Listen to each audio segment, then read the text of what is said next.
Um, Happy spring? I don't know, that doesn't look much like spring to me, but hopefully it's gone by Sunday, because I'd sure like to see you at church. I'd sure like to share the things that we're going to share this weekend, and so let me tell you a little bit about them.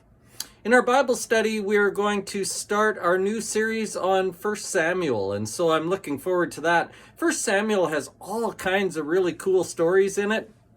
There's stories about Samuel, obviously, and then there's the King Saul stories, and then there's David and Goliath, and David becoming king, and there's so many good things in there. What I told everybody last week is that actually what happens in Samuel is we see people coming to defining moments in their life, places where they have to decide whether they're going to follow God or not. And those little decisions, even though they didn't know they were making them at the time, turned out to be huge decisions. And I think that's an important lesson for us too, that oftentimes you don't know when the critical moment will come. And so we're going to learn a lot from 1 Samuel. So I'd like you to read ahead. We're going to do an introduction this week, and then we're going to start into chapter 1, maybe this week, maybe next week. We'll see how long the introduction takes. And then, of course, it's Easter weekend, and so we can't let Easter weekend go by without talking about the resurrection. In fact, I think we need to be talking about the resurrection much more than we do. We talk about Jesus' teaching a lot. We talk a lot about the cross. We sometimes talk about his birth, but we hardly ever talk about the resurrection, and that is a huge mistake.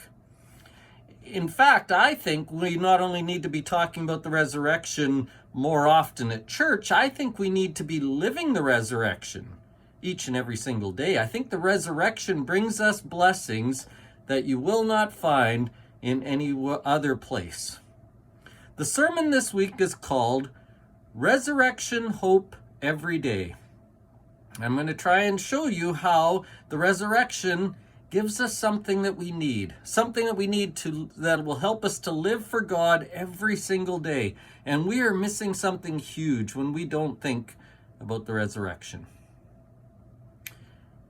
It is not nice out, but it will be nice at church on Sunday.